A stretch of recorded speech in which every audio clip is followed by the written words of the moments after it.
Subscribe to our YouTube channel and press the bell icon to get the latest updates.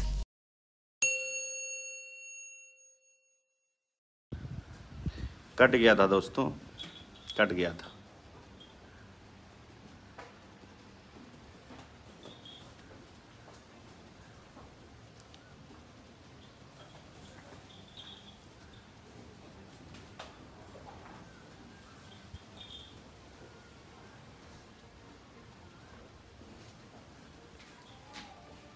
Tower चला गया था, गांव पे हूँ, टावर चला गया था आदित्य जी, गांव पे हूँ, गौशाला में हूँ, टावर का प्रॉब्लम है, टावर चला गया था। इसलिए किसी के बारे में हंसना नहीं चाहिए, किसी के मौत पे खुशियाँ नहीं मनानी चाहिए। 90 के दशक को आप लोग कोई अगर रिश्तेदार हो, आपका परिचित हो शिवान का, तो उससे पूछिएगा कि 90 के दशक में जो आदमी 2-2 बार विधायक और 4-4 बार सांसद रहा हो, ऐसा नहीं होगा।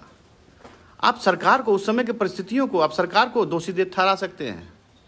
आप उस समय किसकी सरकार थी उसके ऊपर उसको दोषारोपण कर सकते हैं, लेकिन आप शहाबुद्दीन को दोषारोपण नहीं करते। शहाबुद्दीन का उदय हुआ माले से लड़ाई लड़ करके शहाबुद्दीन पैदा हुए। वो इंजीनियरिंग का छात्र, वो PhD किया। मैं जानता हूँ शहाबुद्दीन को गीता का ज्ञान था, पूरी रामायण स्वयं जानते थे। मेरे साथ उन्होंने जेल काटा है। मैं पूरी रामायण उनको शहाबुद्दीन को पढ़ते देखा हूँ। पूरे गीता का एक लैंग्वेज, एक शब्द उनको कंठस्थ याद था उस व्यक्ति का। आप लोग जानते हैं शहाबुद्दीन के विषय में। सब लोग शहाबुद्दीन को गाली ही सिर्फ दे रहे थे। कल मैं देख रहा था फेसबुक पे, मुझे शर्म आ रही थी, ये भी शर्म आ रही थी कि किस संस्कार में आप लोगों का जन्म हुआ है। ठीक है, आप लोग मुझे फेसबुक पे हैं, आप लोग कुछ भी बोल सकते हो, लेकिन ऐसा नहीं। हम लोग का हिंदू संस्कृति, सभ्यता और सनातन धर्म हम लोगों को नहीं सिखाता कि किसी के मैयत पे आप लोग खुशियां मनाइए। सबकी मैयत पे मातम मनाना चाहिए, क्योंकि जब शरीर आदमी त्यागता है तो भगवान हो जाता है।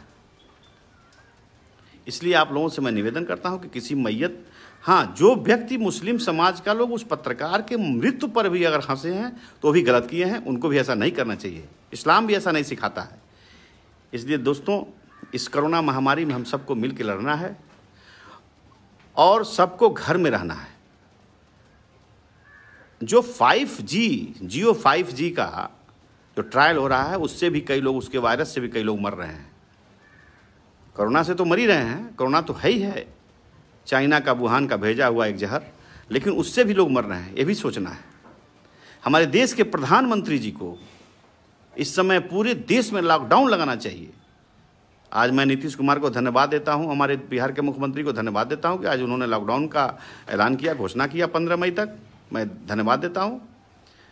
मैं तो मांग करता हूं भारत सरकार से और हर स्टेट, हर राज्य के मुख्यमंत्रियों से कि अपने राज्य को और पूरे देश के सांसद हो, राज्यसभा हो, विधायक हो, विधान परिषद हो, सबके 5 वर्षों के फंड को रोक दिया जाए और उस फंड को रोक करके हॉस्पिटल में लगाइए, वेंटिलेटर खरीदिए, ऑक्सीजन प्लांट लगवाइए सबको, ताकि हमारा फिर से कोई बीमारी से हमारे देश का कोई नौजवान, कोई हम लोग का गार्जियन बीमारी के चलते ना मर सके। मैं इस बीमारी को भोगा हूँ। 20-20, 22-22 दिन रह कर अस्पताल में। मैं अगली फर्स्ट बार जब कोविड की लहर आई थी तो उसमें मैं मरने से बचा, मौत के आगोश से मैं निकला हूँ, मैं जानता हूँ। लेकिन देश के नेताओं का बहिष्कार करना चाहिए। जो नेता आप सिर्फ चुनाव कराने के फेर में पड़े, उस चुनाव आयोग का बहिष्कार करना चाहिए। क्या हो जाएगा? मैं भारतीय जनता पार्टी में हूँ, लोग मुझसे नाराज जाएंगे, हो जाए तो हो जाए। इंसानियत बचनी चाहिए, इंसान बचना चाहिए। जब इंसान रहेगा तभी कोई पार्टी रहेगी, तभी कोई मुख्यमंत्री बनेगा, तभी कोई प्रधानमंत्री बनेगा। इसलिए इस समय ज़रूरत है कि सारी पार्टियां एक दूसरे पर दोषारोपण छोड़ करके कोविड जैसी महामारी से कैसे लड़ा जाए और कितना फंड एकत्रित करके इसमें लगाया जाए। हाँ, आप कह रहे हैं, ठीक है उपाध्याय जी, चंदा बाबू के लड़के जघन्य तरीके से हत्या हुआ। आप उस घटना मैं उस पर भी शर्मिंदा हूँ, लेकिन चंदा बाबू के 2 लड़के का जो आपने जिक्र किया, उनके 2 लड़के का जब मौत हुआ तो उसकी जांच सही तरीके से CBI को करनी चाहिए थी और उसमें शहाबुद्दीन साहब को सजा हुआ, शहाबुद्दीन को सजा हुआ उसमें। आप ठीक लिखे उपाध्याय जी, आपका सही है चयन। एक कामरेड थे चंदा बाबू, और उनके 2 बच्चों की हत्या हुई। बाद में उनके एक बेटा गवाह था, उसकी भी हत्या हुई, जिसमें शहाबुद्दीन को सजा हो चुकी थी, उसके बाद हत्या हुई। उसको तो उनके विरोधियों ने बदनाम करने के लिए उनके दूसरी हत्या की, तो उसमें भी शहाबुद्दीन को दोषी बनाया गया।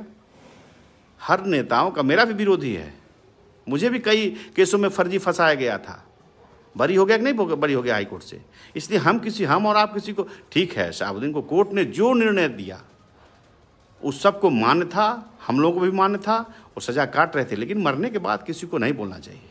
उपाध्याय जी, आप किसी को ऐसा नहीं बोलिए। सनातन कभी नहीं सिखाता कि किसी के बारे में खिलाफ बोलना, ठीक है। खैर छोड़िए, जो भगवान को प्यारा हो गया उसके बारे में क्या बोलना।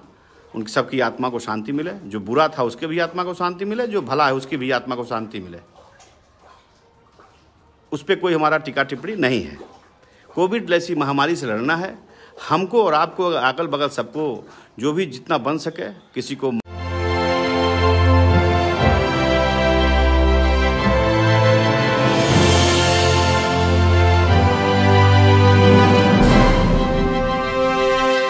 Subscribe to our YouTube channel and press the bell icon to get the latest updates.